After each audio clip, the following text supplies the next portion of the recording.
ನಮಗೆಲ್ರಿಗೂ ಕೂಡ ಗೊತ್ತಿರುವಂಥ ಒಂದು ವಿಚಾರನೇ. ಏನು ನಮ್ಮ ಗುಲ್ಬರ್ಗ ನಮ್ಮ ಬೀದರಲ್ಲಿ ಇವತ್ತೇನು ಗುತ್ತಿಗೆದಾರ ಸಚಿನ್ ಪಾಂಚಾಳ್ ಅವರು ಆತ್ಮಹತ್ಯೆಯನ್ನು ಮಾಡಿಕೊಂಡಿರುವಂಥ ಒಂದು ಗಂಭೀರವಾದ ಒಂದು ಪ್ರಕರಣ. ಸುಮಾರು 7 ಪುಟಗಳು ಒಂದು ಡೆತ್ ನೋಟನ್ನು ಅವರು ಬರುತ್ತೆ. ಅದರಲ್ಲೂ ಆ ಡೆತ್ ನೋಟಲ್ಲಿ ರಾಜು ಅನ್ನೋರು ಅಂದರೆ ನಮ್ಮ ಪ್ರಿಯಾಂಕ ಖರ್ಗೆ ಅವರ ಆಪ್ತರು ಅವರ ಹೆಸರನ್ನು ಬರೆಯೋದ್ರ ಜೊತೆಗೆ ಭಾಳಷ್ಟು ಗಂಭೀರವಾದ ವಿಚಾರಗಳನ್ನು ಡೆತ್ ನೋಟಲ್ಲೇ ಅವರು ಮೆನ್ಷನ್ ಮಾಡಿದ್ದಾರೆ. ಅಂದರೆ ಅವ್ರಿಗೆ ಯಾವ ರೀತಿ ಕಿರುಕುಳ ಆಗಿದೆ, ಆ 5% ಕಮಿಷನ್ನ ಕೇಳೋದ್ರ ಜೊತೆಗೆ ಪ್ರಿಯಾಂಕ ಖರ್ಗೆ ಅವ್ರ ಜೊತೆ ಇರುವಂಥ ಒಂದು ಆತ್ಮೀಯತೆಯನ್ನು ಅವ್ರು ಹೇಳೋದ್ರ ಜೊತೆಗೆ ಹಣಕ್ಕೆ ಬೇಡಿಕೆ ಇಡೋದು ಮಾತ್ರ ಅಲ್ಲದಂಗೆ ಅವರಿಗೆ ಒಂದು ಪ್ರಾಣ ಬೆದರಿಕೆಯನ್ನು ಕೂಡ ಹಾಕಿರುವಂಥ ಒಂದು ಸಂದರ್ಭದಲ್ಲಿ ಅತಿ ಚಿಕ್ಕ ವಯಸ್ಸಿನ ಸಚಿನ್ ತೀರಾ ಹಿಂದುಳಿದ ಒಂದು ಕುಟುಂಬಕ್ಕೆ ಸೇರಿರುವಂಥ ಒಬ್ಬ ಗುತ್ತಿಗೆದಾರ. ಆ ಕುಟುಂಬದಲ್ಲಿ 5 ಮಂದಿ ಸಹೋದರಿಯರು ಅವ್ರಿಗಿರುವಂಥದ್ದು. ತುಂಬ ಬಡ ಕುಟುಂಬ. ಇಡೀ ಆ ಕುಟುಂಬನೇ ಸಚಿನ್ ಮೇಲೆ ಅವರ ಆಧಾರದಿಂದನೇ ಬದುಕ್ತಾ ಇರುವಂಥ ಒಂದು ಕುಟುಂಬ ಅದು. ಇವತ್ತು ಆ ಸಚಿನ್ ಅವರು ಒಂದು ಆತ್ಮಹತ್ಯೆ ಪ್ರಕರಣ ಅಂದರೆ ಒಂದು ಡೆತ್ ನೋಟ್ ಬರೆದಿದ್ದಾರೆ ಅಂತಂದರೆ ಅದರಲ್ಲಿ ಎಷ್ಟು ಗಂಭೀರತೆ ಇರುತ್ತೆ. ಒಬ್ಬ ಮನುಷ್ಯ ಒಬ್ಬ ಚಿಕ್ಕ ವಯಸ್ಸಲ್ಲಿ ಬದುಕ ಮೇಲೆ ಬಹಳಷ್ಟು ಆಸೆ ಇಟ್ಕೊಂಡು ಇಡೀ ಕುಟುಂಬಕ್ಕೆ ಆಧಾರ ಸ್ತಂಭ ಆಗಿರುವಂಥ ಒಬ್ಬ ಸಚಿನ್ ಬರೆದಿರುವಂಥ ಒಂದು ಡೆತ್ ನೋಟನ್ನು ಈ ನಮ್ಮ ಕರ್ನಾಟಕ ರಾಜ್ಯ ಸರ್ಕಾರ ಗಂಭೀರವಾಗಿ ತಗೊಳ್ದೇನೆ ಇವತ್ತು ಆತ್ಮಹತ್ಯೆಗಳು ಕೊಲೆಗಳು ಅಂತಂದರೆ ಇವರಿಗೆ ಲೆಕ್ಕಕ್ಕೆ ಇಲ್ಲದೇ ಇರುವಂಥ ಒಂದು ರೀತಿಯಲ್ಲಿ ಇವತ್ತು ಕಾಂಗ್ರೆಸ್ ಪಕ್ಷದ ಸಿದ್ದರಾಮಯ್ಯವರ ಸರ್ಕಾರ ನಡೆದುಕೊಳ್ತಾ ಇರುವಂಥ ಒಂದು ವಿಚಾರ. ಇವತ್ತು ಆ ಒಂದು ಡೆತ್ ನೋಟ್ ಬಗ್ಗೆ ತುಂಬ ಹಗುರವಾಗಿ ಇವತ್ತು ಪ್ರಿಯಾಂಕ ಖರ್ಗೆ ಅವರಾಗಿರ್ಬೋದು, ಈ ರಾಜ್ಯದ ಗೃಹ ಮಂತ್ರಿಗಳಾಗಿರ್ಬೋದು, ಈ ರಾಜ್ಯದ ಉಪಮುಖ್ಯಮಂತ್ರಿಗಳಾದ DK ಶಿವಕುಮಾರ್ ಅವರಾಗಿರ್ಬೋದು, ಬಹಳಷ್ಟು ಹಗುರವಾಗಿ ಇದನ್ನು ಲೆಕ್ಕಕ್ಕೆ ಇಲ್ಲದೇ ಇರುವಂಥ ಒಂದು ರೀತಿಯಲ್ಲಿ ಅವರು ಮಾತಾಡ್ತಾ ಇರೋದು ನೋಡ್ತಾ ಇದ್ದರೆ ಬರುವಂಥ ದಿನಗಳಲ್ಲಿ ಕರ್ನಾಟಕ ಜನತೆ ಅವ್ರಿಗೆ ಯಾವ ರೀತಿ ಪಾಠ ಕಲಿಸ್ತಾರೆ ಅನ್ನೋದನ್ನು ನಾವು ಮುಂದಿನ ದಿನಗಳಲ್ಲಿ ನಾವು ನೋಡಬೇಕಾಗುತ್ತೆ. ಮತ್ತು ಇವತ್ತು ಒಂದು ವಾಲ್ಮೀಕಿ ನಿಗಮದ ಹಗರಣದಲ್ಲಿ ಒಬ್ಬ ಚಂದ್ರಶೇಖರ್ ಅನ್ನೋ ಒಬ್ಬ ವ್ಯಕ್ತಿ ಆತ್ಮಹತ್ಯೆ ಮಾಡ್ಕೊಳ್ಳದೆ ಹೋಗಿದ್ದರೆ ಆ ಪ್ರಕರಣನೇ ಇವತ್ತು ಹೊರಗಡೆ ಬರ್ತಾ ಇದ್ದಿಲ್ಲ. ಆ ಚಂದ್ರಶೇಖರ್ ಆತ್ಮಹತ್ಯೆ ಮಾಡ್ಕೊಂಡಿರುವಂಥ ಒಂದು ವಿಚಾರದಲ್ಲಿ ಮಾತ್ರ ಇವತ್ತು ಆ ವಾಲ್ಮೀಕಿ ಹಗರಣ ಹೊರಗಡೆ ಬಂದಿರುವಂಥದ್ದು. ಜೊತೆಗೆ ನಾಗೇಂದ್ರ ಅವರ ರಾಜೀನಾಮೆಯನ್ನು ಮುಖ್ಯಮಂತ್ರಿಗಳು ಪಡ್ಕೊಂಡ್ರು. ಇವತ್ತೊಬ್ಬ ಗುತ್ತಿಗೆದಾರ ಡೆತ್ ನೋಟನ್ನು ಬರೆದು ಕೈಯಲ್ಲೇ ಇಟ್ಕೊಂಡು ಪ್ರಾಣ ಬಿಟ್ಟರೂ ಕೂಡ ಇವತ್ತು ಪ್ರಿಯಾಂಕ ಖರ್ಗೆ ಅವರ ರಾಜೀನಾಮೆಯನ್ನು ಪಡೆಯೋದಕ್ಕೆ ಹಿಂದೇಟು ಹಾಕೋದ್ರ ಜೊತೆಗೆ ಅವರನ್ನು ಸಮರ್ಥನೆ ಮಾಡಿಕೊಳ್ಳುವಂಥ ಒಂದು ವಿಚಾರ ನಿಜವಾಗ್ಲೂ ಕೂಡ ಇದು ಇಡೀ ಕರ್ನಾಟಕ ರಾಜ್ಯದ ಜನರು ಅಂದರೆ ಇವತ್ತು ಈ ಮುಖ್ಯಮಂತ್ರಿಗಳನ್ನು ಸರ್ಕಾರವನ್ನು ಗಮನಿಸ್ತಾ ಇದ್ದಾರೆ ಅನ್ನೋದನ್ನು ಕೂಡ ಮೈಮರೆತು ದುರಹಂಕಾರದಿಂದ ತುಂಬ ಹಗುರವಾಗಿ ಮಾತಾಡುವಂಥ ಒಂದು ಸಂದರ್ಭ. ಇವತ್ತು ಲಕ್ಷ್ಮೀ ಹೆಬ್ಬಾಳ್ಕರ್ ಅವರ PA ಅವರ ಹೆಸರನ್ನು ಬರೆದಿಟ್ಟು ರುದ್ರಣ್ಣ ಯಡವಣ್ಣವರನ್ನವರು ಒಬ್ಬರು ಆತ್ಮಹತ್ಯೆ ಮಾಡಿಕೊಂಡಿರುವಂಥ ವಿಚಾರ. ದಾವಣಗೆರೆಯಲ್ಲಿ ಒಬ್ಬ ಗುತ್ತಿಗೆದಾರರು ಬಾಕಿ ಹಣ ಸಿಗಲಿಲ್ಲ ಅನ್ನೋ ಕಾರಣಕ್ಕೆ ಆತ್ಮಹತ್ಯೆ ಮಾಡಿಕೊಂಡಿರುವಂಥ ಒಂದು ವಿಚಾರ. ಮಾಗಡಿಯಲ್ಲಿ ಕ್ರಷರ್ ಲಾರಿ ಮಾಲೀಕರೊಬ್ಬರು ಅಂದರೆ ಅವ್ರಿಗೇನು ಮಾಮೂಲಿ ಕೊಡೋದಕ್ಕೆ ಲಂಚ ಕೊಡೋದಕ್ಕೆ ಆಗದೇ ಇರುವಂಥ ಸಂದರ್ಭದಲ್ಲಿ ಅವ್ರ ಮೇಲೆ ಬಂದಿರುವಂಥ ಒತ್ತಡಕ್ಕೆ ಅವರು ಆತ್ಮಹತ್ಯೆ ಮಾಡ್ಕೊಂಡಿರುವಂಥ ಒಂದು ವಿಚಾರ. ಯಾದಗಿರಿ PSI ಪರಶುರಾಮ್ ಅವರು ಆ ಸ್ಥಳೀಯ ಶಾಸಕರ ಒಬ್ಬ ಪುತ್ರನ ಒತ್ತಡಕ್ಕೆ ತಡ್ಕೊಳ್ಳೋಕ್ಕೆ ಆಗದೇನೆ ಅವರು ಆತ್ಮಹತ್ಯೆ ಮಾಡ್ಕೊಂಡಿರುವಂಥ ಒಂದು ವಿಚಾರ. ಆದರೆ ವಿಷಯ ಏನಂತಂದರೆ ಅದು ಹಾರ್ಟ್ ಫೇಲ್ ಆಗಿ ಹೃದಯಾಘಾತದಿಂದನೇ ಮರಣ ಹೊಂದಿದ್ದಾರೆ ಅನ್ನೋದು ವಿಚಾರ. ಆದರೆ ಅವರು ಮಾನಸಿಕವಾಗಿ ತುಂಬ ನೊಂದಿದ್ದಾರೆ. ಆ ವಿಷಯದಲ್ಲೂ ಕೂಡ ಎಂಕ್ವೈರಿ ಆಗಬೇಕಂತೇಳಿ ನಾವೆಲ್ಲರೂ ಕೂಡ ಹೋಗಿ ಒತ್ತಡ ಮಾಡಿರೋವಂಥದ್ದು. ಸೊ ಅವರು ಕೂಡ ಎಲ್ಲ ಕಂಪ್ಲೀಟ್ ಉಲ್ಲೇಖ ಮಾಡಿದ್ರು ಅವ್ರಿಗೆ ಯಾವ ರೀತಿ ಒತ್ತಡ ಇತ್ತು ಅನ್ನೋದು. ಅಂದರೆ ಅದು ಬರೆದಿದ್ದ ಆಧಾರದ ಮೇಲೆ ಅವರೇನು ಹೃದಯಾಘಾತದಿಂದ ತೀರ್ಕೊಂಡು ಹೋಗಿದ್ದಾರೆ ಅಥವಾ ಏನಾದರೂ ಆತ್ಮಹತ್ಯೆ ಆಗಿದ್ದೇನೆ ಅಥವಾ ಇನ್ನೇನಾದರೂ ಆಗಿದ್ದೇನೆ ಅನ್ನೋದು ಕೂಡ ಈಗಲೂ ಕೂಡ ಒಂದು ದೊಡ್ಡ ಪ್ರಶ್ನೆ ಇದೆ.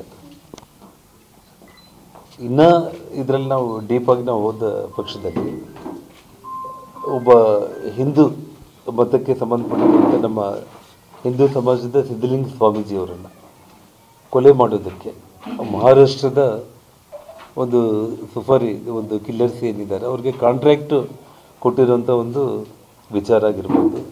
ಮತ್ತು ಇವತ್ತು ನಮ್ಮ ಒಬ್ಬ ಯುವ ನಾಯಕರು ಆ ಭಾಗದಲ್ಲಿ ಮಣಿಕಂಠ ರಾಠೋಡನ್ನು ಮತ್ತು ಚಂದು ಪಾಟೀಲ್ ಅವರನ್ನು ಮತ್ತು ನಮ್ಮ ಬಸವರಾಜ್ ಮತ್ತಿಮೂಡವರನ್ನು ಕೊಲೆ ಮಾಡೋದಕ್ಕೆ ಇವತ್ತು ಅವ್ರು ಏನು ಕಾಂಟ್ರ್ಯಾಕ್ಟ್ ಕೊಟ್ಟಿದ್ದಾರೆ ಅನ್ನೋಂಥ ಒಂದು ವಿಚಾರ ಕೂಡ ತುಂಬ ಗಂಭೀರವಾಗಿ ಡೆತ್ ನೋಟಲ್ಲೇ ಬರೆದಿರುವಂಥ ಒಂದು ವಿಚಾರ. ಯಾವ ಹಂತಕ್ಕೆ ನಮ್ಮ ರಾಜ್ಯ ಹೋಗ್ತಾ ಇದೆ ಅನ್ನೋದನ್ನು ನಾವು ಗಮನಿಸಬೇಕಾಗುತ್ತೆ. ಒಂದು ಕಡೆ ಸಿ ಟಿ ರವಿ ಅವರನ್ನು ವಿಧಾನಸೌಧದ ಒಳಗಡೆ ಅದರ ವ್ಯಾಪ್ತಿ ಒಳಗಡೆ ಆಗಿರುವಂಥ ಒಂದು ವಿಚಾರ ಬಂದರೆ ಅಲ್ಲಿ ಸಭಾಪತಿಗಳೇ ಅದರ ಕಸ್ಟೋಡಿಯನ್ ಸಭಾಪತಿಗಳ ಹೇಳಿಕೆಗಳೇ ಫೈನಲ್ ಆಗುತ್ತೆ. ಅಲ್ಲಿ ಸಭಾಪತಿಗಳು ಇಂಥ ಘಟನೆಗಳು ಯಾವುದೂ ಕೂಡ ನಡೆದಿಲ್ಲ ಅಂಥೇಳಿ ಒಂದು ಕಡೆ ಅವ್ರು ಹೇಳಿಕೆ ಕೊಡ್ತಾರೆ. ಆದರೆ ವಿಧಾನಸೌಧದ ಒಳಗಡೆನೇ ಇವತ್ತು ಲಕ್ಷ್ಮೀ ಹೆಬ್ಬಾಳ್ಕರ್ ಅವರ ರೌಡಿಗಳು ಬಂದು ಅವರನ್ನು ಮಾರಣಾಂತಿಕ ಹಲ್ಲೆ ಮಾಡುವಂಥ ಒಂದು ಪ್ರಯತ್ನ ಮಾಡಿರುವಂಥದ್ದು ಮತ್ತು ಪೊಲೀಸರು ಅವರನ್ನು ಯಾವ ರೀತಿ ಬಂಧನ ಮಾಡಿಸಿ ಇಡೀ 4 ಜಿಲ್ಲೆಗಳಲ್ಲಿ ಅವ್ರನ್ನ ರಾತ್ರಿಯೆಲ್ಲ ಕೂಡ ಓಡಾಡಿಸಿ ಅರಣ್ಯದಲ್ಲಿ ಕ್ರಷರ್ಗಳಲ್ಲಿ ಅಂದರೆ ಒಬ್ಬ ಉಗ್ರವಾದಿಯನ್ನು ಯಾವ ರೀತಿ ನಡ್ಕೊಂಡ್ರು ಆ ರೀತಿ ನಡ್ಕೊಂಡಿರುವಂಥ ಒಂದು ವಿಚಾರ. ಅವ್ರ ಹಿಂದೆ ನಮ್ಮ ಇನ್ನೊಬ್ಬ ಶಾಸಕರಾಗಿರ್ಬೋದು ಮಾಧ್ಯಮ ಸ್ನೇಹಿತರು ಅಲ್ಲಿ ಹಿಂಬಾಲಿಸದೆ ಹೋಗಿದ್ರೆ ಅವ್ರು ಏನು ಬೇಕಾದರೂ ಕೂಡ ಮಾಡ್ತಾಯಿದ್ರು ಅನ್ನೋದನ್ನು ಇವತ್ತು ಸಾಕ್ಷಾತ್ ಸಿ ಟಿ ರವಿ ಅವರು ಹೇಳಿರುವಂಥ ಒಂದು ವಿಚಾರ. ಇನ್ನೊಂದು ಕಡೆ ಮುನ್ರತ್ನವ್ರ ವಿಚಾರದಲ್ಲಿ ಅಲ್ಲಿ ಹೆಚ್ಚು ಕಡಿಮೆ ಪೊಲೀಸರು ಮುಂಜಾಗ್ರತಾ ಕ್ರಮವಾಗಿ ಒಂದು ಸಣ್ಣ ಕಾರ್ಯಕ್ರಮಕ್ಕೆ ಒಬ್ಬ ಶಾಸಕರಲ್ಲಿ ಬರ್ತಾ ಇದ್ದಾರೆ ಅಂದರೆ ಹೆಚ್ಚು ಕಡಿಮೆ 200ಕ್ಕೂ ಹೆಚ್ಚು ಪೊಲೀಸರನ್ನು ಅಲ್ಲಿ ಪೊಲೀಸ್ ಅಧಿಕಾರಿಗಳು ನಿಯೋಜನೆ ಮಾಡಿರುವಂಥದ್ದು. ಅಂದರೆ ಅವ್ರಿಗೆ ಇನ್ಫಾರ್ಮೇಷನ್ ಇದೆ ಮುನ್ರತ್ನ ಅವ್ರ ಮೇಲೆ ಕೂಡ ಭಾಳ ಗಂಭೀರವಾಗಿ ಅಟ್ಯಾಕ್ಗಳು ಆಗ್ಬೋದು ಅನ್ನೋಂಥ ಒಂದು ವಿಚಾರ.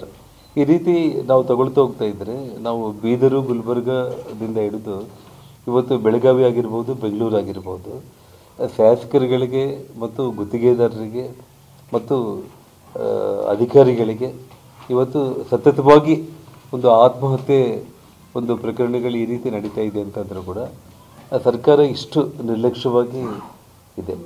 ಇವತ್ತು ಪ್ರಿಯಾಂಕಾ ಖರ್ಗೆ ಅವರನ್ನು ತಕ್ಷಣ ರಾಜೀನಾಮೆ ತಗೋಬೇಕಾಗಿತ್ತು. ಇವತ್ತು ಪ್ರಿಯಾಂಕಾ ಖರ್ಗೆ ಹಿಂದೆ BJP ಸರ್ಕಾರದಲ್ಲಿ ಇಂಥ ಪ್ರಕರಣಗಳಾದಾಗ ನೀವು ಹಾಗೆ ಇದು ಮಾಡಿದಿರ ಅಂತೇಳಿ ಮೈಮರೆತು ಒಂದು ಪ್ರಶ್ನೆಯನ್ನು ನಿನ್ನೆ ಮಾಧ್ಯಮಗಳ ಮುಂದೆ ಮಾತಾಡ್ತಾಯಿದ್ರು. ಇವತ್ತು ಸನ್ಮಾನ್ಯ ಈಶ್ವರಪ್ಪನವರು ಒಬ್ಬ ಗುತ್ತಿಗೆದಾರ ಈ ರೀತಿ ಒಂದು ಡೆತ್ ನೋಟನ್ನು ಅವರು ಬರೆದಿರುವಂಥ ಒಂದು ವಿಚಾರದಲ್ಲಿ ತಕ್ಷಣ ಪಕ್ಷ ಅವ್ರ ಕಡೆಯಿಂದ ರಾಜೀನಾಮೆ ಪಡ್ಕೊಳ್ತು. ಅವ್ರ ತಪ್ಪು ಇಲ್ಲ ಅಂತಂದರೂ ಕೂಡ ಅವರು ಮತ್ತೆ ಅಧಿಕಾರ ವಹಿಸ್ಕೊಳ್ಳೋಂಥ ಒಂದು ಇದಕ್ಕೆ ಮುಂದಾಗಲಿಲ್ಲ ಅವರು. ಜೊತೆಗೆ ಹಿಂದೆ ಸಿದ್ದರಾಮಯ್ಯವ್ರ ಸರ್ಕಾರದಲ್ಲಿ ಕೂಡ ಜಾರ್ಜ್ ಅವರು DSP ಗಣಪತಿ ವಿಚಾರದಲ್ಲಿ ಅವ್ರ ಮೇಲೆ ಆರೋಪ ಬಂದಾಗ ಅವರು ರಾಜೀನಾಮೆಯನ್ನು ಕೊಟ್ಟರು. ಇನ್ವೆಸ್ಟಿಗೇಷನ್ ಆದಮೇಲೆ ಅವರು ಅದರಲ್ಲಿ ತಪ್ಪಿತಸ್ಥರು ಅಲ್ಲ ಅಂತಂದಮೇಲೆ ಅವರು ಮತ್ತೆ ಮಂತ್ರಿ ಆದರು ಅವರು.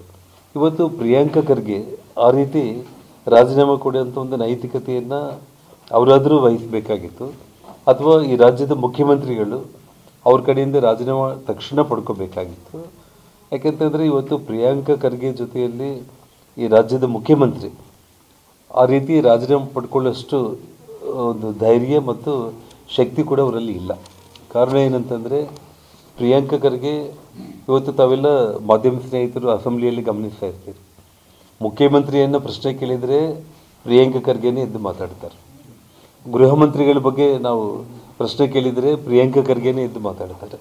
ಪ್ರತಿಯೊಂದು ವಿಷಯದಲ್ಲಿ ಏನಂದರೆ ಅವರ ತಂದೆ ಇವತ್ತು ಇಡೀ ದೇಶಕ್ಕೆ ಕಾಂಗ್ರೆಸ್ ಅಧ್ಯಕ್ಷರಾಗಿದ್ದಾರೆ ಅನ್ನೋಂಥ ಒಂದು ಸೊಕ್ಕು ಅಹಂಕಾರನ ಅಥವಾ ನನ್ನನ್ನು ಯಾರೂ ಏನೂ ಮಾಡ್ಕೊಳ್ಳೋಕ್ಕಾಗಲ್ಲ, ಈ ಮುಖ್ಯಮಂತ್ರಿನೇ ಬೇಕಾದರೆ ನಮ್ಮ ಅಪ್ಪನೇ ಕಿತ್ತು ಬಿಸಾಕ್ಬೋದು, ಈ ಮುಖ್ಯಮಂತ್ರಿ ನನ್ನೆಲ್ಲಿ ಮಂತ್ರಿ ಸ್ಥಾನದಿಂದ ತೆಗಿಲಿಕ್ಕಾಗುತ್ತೆ ಅನ್ನೋ ದುರಹಂಕಾರ ಕೂಡ ಗೊತ್ತಾಗಲಿಲ್ಲ. ಇನ್ನು ಹೇಳ್ತಾ ಇದ್ದರು, ನೀವೆಲ್ಲ ಬಟ್ಟೆಗಳು ಹರ್ಕೊಂಡ್ರೂ ಕೂಡ ನೀವು ಬೀದಿಗೆ ಬಿದ್ದು ಬಟ್ಟೆಯಲ್ಲಿ ಹರ್ಕೊಂಡ್ರೂ ಕೂಡ ನಾನು ಮಂತ್ರಿ ಸ್ಥಾನಕ್ಕೆ ರಾಜೀನಾಮೆ ಕೊಡೋ ಪ್ರಶ್ನೆನೇ ಇಲ್ಲ ಅಂತೇಳಿ ನಿನ್ನೆ ಪ್ರಿಯಾಂಕಾ ಖರ್ಗೆ ಹೇಳ್ತಾಯಿದ್ರು. ಬಟ್ಟೆ ಹರ್ಕೊಳ್ಳೋ ಅವಶ್ಯಕತೆ ಇಲ್ಲ, ನಿಮ್ಮನ್ನು ಹೇಗೆ ಕೆಳಗಿಳಿಸಬೇಕು ಅನ್ನೋದು ಭಾರತೀಯ ಜನತಾ ಪಕ್ಷಕ್ಕೆ ರಾಜ್ಯದ ಜನರಿಗೆ ಭಾಳ ಚೆನ್ನಾಗಿ ಗೊತ್ತಿದೆ. ಹಾಗಾಗಿ ಆ ದುರಹಂಕಾರದ ಸೊಕ್ಕಿನ ಮಾತುಗಳು ಇವತ್ತು ಅವ್ರೇನು ಮಾತಾಡ್ತಾ ಇದ್ದಾರೆ, ತಕ್ಷಣ ಅವರಿಂದ ಈ ರಾಜ್ಯದ ಮುಖ್ಯಮಂತ್ರಿಗಳು ರಾಜೀನಾಮೆ ಪಡ್ಕೊಂಡಿಲ್ಲ ಅಂತಂದರೆ ಭಾರತೀಯ ಜನತಾ ಪಕ್ಷ ಇವತ್ತು ನಮ್ಮ ಸಚಿನ್ ಅವರ ಕುಟುಂಬಕ್ಕೆ, ಅವರು ಇಡೀ ತೀರ ಹಿಂದುಳಿದ ಬಡ ಕುಟುಂಬ, 5 ಮಂದಿ ಸಹೋದರಿಯರನ್ನ ಹೊಂದಿರುವಂಥ ಒಬ್ಬ ಯುವಕ ಏನು ತೀರ್ಕೊಂಡು ಹೋಗಿದ್ದಾರೆ, ಆ ಕುಟುಂಬದ ಜೊತೆ ನಾವು ಕೂಡ ನಿಂತು ಅವ್ರಿಗೆ ನ್ಯಾಯ ಸಿಗೋವರೆಗೂ ಕೂಡ ಹೋರಾಟ ಮಾಡುವಂಥ ಒಂದು ಸ್ಥಿತಿಗೆ ಇವತ್ತು ಭಾರತೀಯ ಜನತಾ ಪಕ್ಷ ತೀರ್ಮಾನ ಮಾಡಿದೆ. ಇದರಲ್ಲಿ ವಿಶೇಷ ಏನಂತಂದರೆ, ನಿಮಗೆ ಗಮನಿಸಬೇಕಾಗಿರೋ ತಾವೆಲ್ಲರೂ ಕೂಡ ಭಾಳ ಗಂಭೀರವಾಗಿ ಗಮನಿಸಬೇಕಾಗಿರುವಂಥ ಒಂದು ವಿಚಾರ ಅಂದರೆ, ಆ ಹುಡುಗ ಸಚಿನ್ ಸಾಮಾಜಿಕ ಜಾಲತಾಣಗಳಲ್ಲಿ ಪೋಸ್ಟ್ ಹಾಕಿದ್ದಾನೆ. ಆದರೆ ನಾನು ಈ ರೀತಿ ಆತ್ಮಹತ್ಯೆ ಮಾಡ್ಕೊಳ್ತೀನಿ ಅಂತೇಳಿ ತಕ್ಷಣ ಅವರಿಬ್ಬರು ಸಹೋದರಿಯರು ಪೊಲೀಸ್ ಸ್ಟೇಷನ್ಗೆ ಧಾವಿಸಿ ಪೊಲೀಸ್ ಅವರಿಗೆ ಕಂಪ್ಲೇಂಟು ಕೊಟ್ಟಿದ್ದಾರೆ. ಕಂಪ್ಲೇಂಟು ರಿಜಿಸ್ಟರ್ ಮಾಡ್ಕೊಂಡಿಲ್ಲ. ಒಂದು ವೇಳೆ ಆ ಇಬ್ಬರು ಸಹೋದರಿಯರು ಹೋಗಿ ಹೇಳಿದ ತಕ್ಷಣ ಪೊಲೀಸರು ಕನಿಷ್ಠ ಪಕ್ಷ ಅವರು ಇಮ್ಮಿಡಿಯೇಟಾಗಿ ಆ ಮೊಬೈಲ್ ನಂಬರನ್ನು ಟ್ರ್ಯಾಕ್ ಮಾಡಿದರೆ, ಒಂದು ವೇಳೆ ಆ ಹುಡುಗ ಆತ್ಮಹತ್ಯೆ ಮಾಡಿಕೊಳ್ಳೋ ಯೋಚನೆಯಲ್ಲಿದ್ದಾಗ ಆ ಸಮಯದಲ್ಲಿ ಏನಾದರೂ ಕೂಡ ಹೋಗಿ ಮನವರಿಕೆ ಮಾಡಿ ಆ ಹುಡುಗನ ಬದುಕು ಉಳಿಸ್ಬೋದಾಗಿತ್ತು. ಅಂದರೆ ಪೊಲೀಸರು ಆ ಪ್ರಯತ್ನ ಮಾಡೋದನ್ನು ಬಿಟ್ಟು ಆ ಇಬ್ಬರು ಸಹೋದರಿಯರನ್ನು ಕೂಡ ತುಂಬ ಒಂದು ಹೀಯಾಳಿಸಿ ಅವ್ರ ಬಗ್ಗೆ ತುಂಬ ಕೆಟ್ಟದಾಗಿ ನಡ್ಕೊಂಡು ಬಾಯಿಗೆ ಬಂದಂಗೆ ಅವ್ರನ್ನ ಬೈದು ವಾಪಸ್ ಕಳಿಸಿದ್ದಾರೆ. ಕಂಪ್ಲೇಂಟ್ ಕೂಡ ರಿಜಿಸ್ಟರ್ ಮಾಡಿಕೊಂಡಿಲ್ಲ. ಇವತ್ತು ಗುಲ್ಬರ್ಗ ಮತ್ತು ಬೀದರ್ ಈ ಜಿಲ್ಲೆಗಳಲ್ಲಿ ಜನರೆಲ್ಲರೂ ಕೂಡ ಮಾತಾಡೋದು ಒಂದೇನೆಂದರೆ, ಎಲ್ಲ ಪೊಲೀಸ್ ಸ್ಟೇಷನ್ಗಳು ಕೂಡ ಇವತ್ತು ಸಂಪೂರ್ಣವಾಗಿ ಕಾಂಗ್ರೆಸ್ ಕಚೇರಿಗಳಾಗಿ ಮಾರ್ಪಾಟಾಗಿರುವಂಥ, ಯಾವೊಬ್ಬರೂ ಕೂಡ ಇವತ್ತು ಧೈರ್ಯ ಮಾಡಿ ಒಂದು ಕಂಪ್ಲೇಂಟ್ ಕೊಡಲಿಕ್ಕೆ ಯಾರೂ ಧೈರ್ಯ ಮಾಡೋ ಪರಿಸ್ಥಿತಿಯಲ್ಲಿಲ್ಲ. ಹಾಗಾಗಿ ಇವತ್ತು ಅದು ಸಂಪೂರ್ಣವಾಗಿ ಪೊಲೀಸ್ ಸ್ಟೇಷನ್ಗಳಂತ ಅನ್ನೋದಕ್ಕಿಂತನೂ ಕಾಂಗ್ರೆಸ್ ಪಕ್ಷದ ಕಚೇರಿಗಳನ್ನುವಂಥ ಒಂದು ರೀತಿಯಲ್ಲಿ ಮಾರ್ಪಾಟಾಗಿರುವಂಥದ್ದು. ನೋಡಿ, ಇವಾಗ ನಮ್ಮ ರಾಜ್ಯಾಧ್ಯಕ್ಷರಾಗಿರುವಂಥ ವಿಜೇಂದ್ರ ಅವರು, ನಮ್ಮ ವಿಪಕ್ಷ ನಾಯಕರುಗಳು, ವಿಧಾನ ಪರಿಷತ್ ಸದಸ್ಯರು, ಆ ಭಾಗದಲ್ಲಿ ಎಲ್ಲರೂ ಕೂಡ ವಿಜೇಂದ್ರ ಅವರಿಗೆ ಡೆಲ್ಲಿಯಲ್ಲಿ ಬಹಳಷ್ಟು ಪ್ರಮುಖವಾಗಿರುವಂಥ ಒಂದು ಸಭೆಗೆ ಅವರು ಭಾಗವಹಿಸಬೇಕಾಗಿದ್ದರೂ ಕೂಡ ಅವರು ತಕ್ಷಣ ಇದನ್ನು ಭಾಳ ಪ್ರಮುಖವಾಗಿ ಪರಿಗಣಿಸಿ ಅವರು ತರಾತುರಿಯಾಗಿ ಹೋಗಿ ಆ ಕುಟುಂಬನ ವಿಚಾರಿಸಿದರು. ಇವತ್ತು ಕಾಂಗ್ರೆಸ್ ಪಕ್ಷದವರು ಹಗಲೋಗಿ ಇವತ್ತು ಆ ಘಟನೆ ನಡೆದಾಗ ಅವರು ಹಗಲೋಗಿಬಿಟ್ಟು ಎಲ್ಲ ನಾಯಕರುಗಳೋಗಿ ಅವ್ರಿಗೆ ಧೈರ್ಯ ಕೊಡಬೇಕಾಗಿತ್ತು. ಬೆಳಗಿನ ಜಾವ 3 ಗಂಟೆಗೆ ಹೋಗಿದ್ದಾರೆ.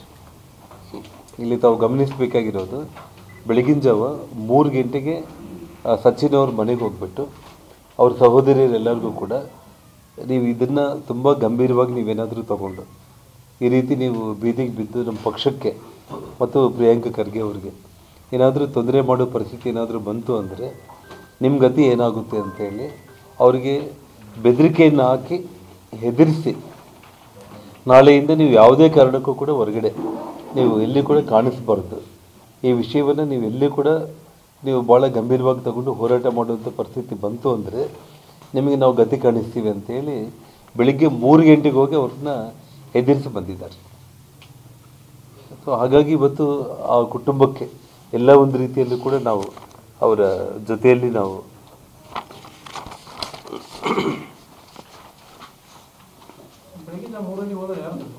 ಯಾವುದು ವಿಷಯ ಅದನ್ನು ಹೇಳ್ತೀನಿ ನೋಡಿ. ಯಾಕೆಂದರೆ ಅಲ್ಲಿ ಈಶ್ವರಪ್ಪ ಅವರ ಹೆಸರನ್ನು ಅವರು ಉಲ್ಲೇಖ ನೇರವಾಗಿ ಮಾಡಿದ್ರು ಅನ್ನೋದು ಕರೆಕ್ಟೇ. ಅದಕ್ಕೆ ಅವ್ರು ನೇರವಾಗಿ ರಾಜೀನಾಮೆಯನ್ನು ಕೊಟ್ಟರು. ಇಲ್ಲಿ ವಿಷಯ ಏನಾಗಿದೆ ಅಂತಂದರೆ, ಪ್ರಿಯಾಂಕ ಖರ್ಗೆ ಬಹಳಷ್ಟು ಒಳ್ಳೆ ಮೇಧಾವಿ, ಬುದ್ಧಿವಂತ. ಸೊ ಹಾಗಾಗಿ ಅವರ ಪೇಗಳ ಮೂಲಕನೇ ಎಲ್ಲ ವ್ಯವಹಾರ ನಡೆಸಿರುವಂಥ ಒಂದು ವಿಚಾರ.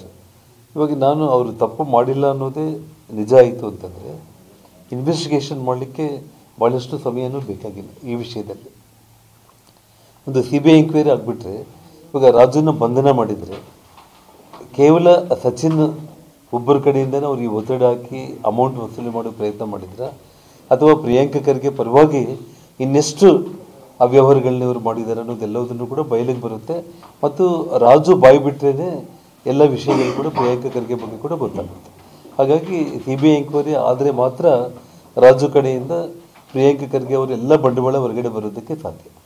ಅವರು ಧೈರ್ಯ ಇಲ್ದಂಗೆ ಒಬ್ಬ PA ಹೋಗಿ ಎಲ್ಲರನ್ನ ಹೆದರಿಸಿ ಬೆದರಿಸಿ ನಿನ್ನ ಸಾಯಿಸ್ತೀನಿ, ಅದು ಮಾಡ್ತೀನಿ, ಇದು ಮಾಡ್ತೀನಿ, ಇಷ್ಟು ಹಣ ಕೊಡ್ರಿ, ಅಂತ ಹೇಳಲಿಕ್ಕೆ ಯಾರಿಗೂ ಕೂಡ ಸಾಧ್ಯನೇ ಇಲ್ಲ. ಮತ್ತು ಆ ರಾಜು ಇವ್ರ ಕುಟುಂಬಕ್ಕೆ ಎಷ್ಟು ಆಪ್ತರು ಅನ್ನೋದು ಕೇವಲ ನಿನ್ನೆ ಮೊನ್ನೆ ಅವರನ್ನು ಅಪಾಯಿಂಟ್ಮೆಂಟ್ ಮಾಡಿಕೊಂಡಿದ್ದವರಲ್ಲ. ಇಡೀ ಮಲ್ಲಿಕಾರ್ಜುನ್ ಖರ್ಗೆ ಅವರಿಂದ ಹಿಡಿದು ಪ್ರಿಯಾಂಕಾ ಖರ್ಗೆವರೆಗೂ ಇಡೀ ಆ ಕುಟುಂಬಕ್ಕೆ ಎಷ್ಟು ಆತ್ಮೀಯರನ್ನೋ ವಿಷಯ ತಮಗೆ ಆ ಭಾಗದಲ್ಲಿಲ್ಲ ಪ್ರತಿಯೊಬ್ಬರು ಒಂದು ಮನೆ ಮಾತದ್ದು ಅಷ್ಟೇ.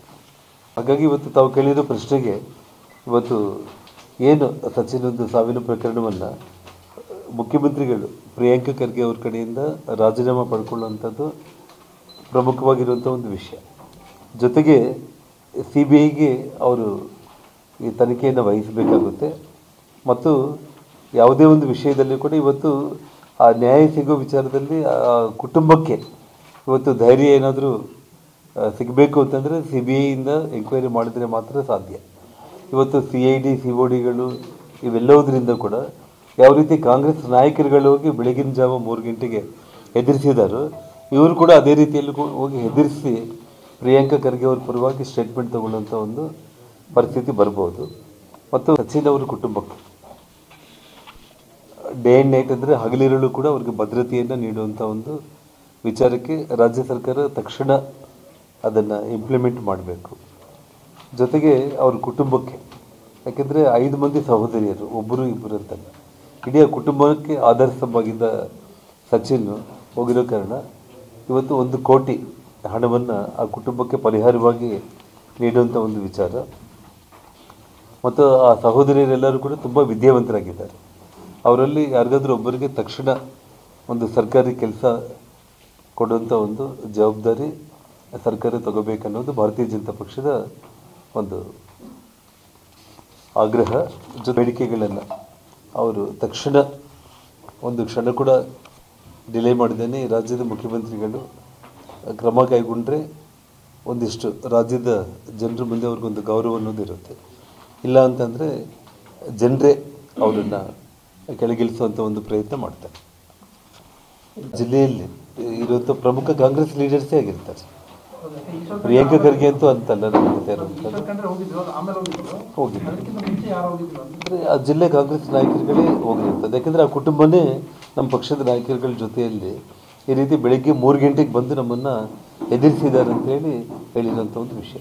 ಹಾಗಾಗಿ ಅದನ್ನು ನಾನು ಇವಾಗ ಪ್ರಸ್ತಾಪ ಮಾಡಿರೋಂಥದ್ದು. ಬೆಳಗ್ಗೆ 3 ಗಂಟೆಗೆ ಬಂದು ನೀವು ಇದನ್ನು ಇಲ್ಲಿಗೆ ಸ್ಟಾಪ್ ಮಾಡಿ, ಇದನ್ನು ನೀವು ನಾಳೆಯಿಂದ ನೀವು ಎಲ್ಲಿ ಕೂಡ ನೀವು ಪ್ರಶ್ನೆ ಎತ್ತೋ ಪರಿಸ್ಥಿತಿ ಇಲ್ಲ. ಹಾಗೇನಾದರೂ ಆದರೆ ನಾವು ನಿಮ್ಮನ್ನು ಕೂಡ ನಿಮ್ಮ ಗತಿ ಕಾಣಿಸ್ತೀವಿ ಅಂತೇಳಿ ಅವ್ರಿಗೆ ಹೆದರಿಕೆ ಕೊಟ್ಟಿರೋ ಕಾರಣ ಅದನ್ನು ನಮ್ಮ ಪಕ್ಷದ ನಾಯಕರುಗಳ ದೃಷ್ಟಿಗೆ ಅವ್ರು ತೊಗೊಂಡು ಬಂದಿರೋಂಥದ್ದು. ಹಾಗಾಗಿ ಇವತ್ತು ತಾವು ಕೇಳಿರೋ ಪ್ರಶ್ನೆಗೆ ಇವತ್ತು ಏನು ಸಚಿನ್ ಒಂದು ಸಾವಿನ ಪ್ರಕರಣವನ್ನು ಮುಖ್ಯಮಂತ್ರಿಗಳು ಪ್ರಿಯಾಂಕಾ ಖರ್ಗೆ ಅವ್ರ ಕಡೆಯಿಂದ ರಾಜೀನಾಮೆ ಪಡ್ಕೊಳ್ಳುವಂಥದ್ದು ಪ್ರಮುಖವಾಗಿರುವಂಥ ಒಂದು ವಿಷಯ. ಜೊತೆಗೆ CBIಗೆ ಅವರು ಈ ತನಿಖೆಯನ್ನು ವಹಿಸಬೇಕಾಗುತ್ತೆ. ಮತ್ತು ಯಾವುದೇ ಒಂದು ವಿಷಯದಲ್ಲಿ ಕೂಡ ಇವತ್ತು ಆ ನ್ಯಾಯ ಸಿಗೋ ವಿಚಾರದಲ್ಲಿ ಆ ಕುಟುಂಬಕ್ಕೆ ಇವತ್ತು ಧೈರ್ಯ ಏನಾದರೂ ಸಿಗಬೇಕು ಅಂತಂದರೆ CBIಯಿಂದ ಎಂಕ್ವೈರಿ ಮಾಡಿದರೆ ಮಾತ್ರ ಸಾಧ್ಯ. ಇವತ್ತು CID CODಗಳು ಇವೆಲ್ಲವುದರಿಂದ ಕೂಡ ಯಾವ ರೀತಿ ಕಾಂಗ್ರೆಸ್ ನಾಯಕರುಗಳು ಹೋಗಿ ಬೆಳಗಿನ ಜಾವ 3 ಗಂಟೆಗೆ ಹೆದರಿಸಿದಾರೋ ಇವರು ಕೂಡ ಅದೇ ರೀತಿಯಲ್ಲಿ ಹೋಗಿ ಹೆದರಿಸಿ ಪ್ರಿಯಾಂಕಾ ಖರ್ಗೆ ಅವ್ರ ಪರವಾಗಿ ಸ್ಟೇಟ್ಮೆಂಟ್ ತಗೊಳ್ಳುವಂಥ ಒಂದು ಪರಿಸ್ಥಿತಿ ಬರ್ಬೋದು. ಮತ್ತು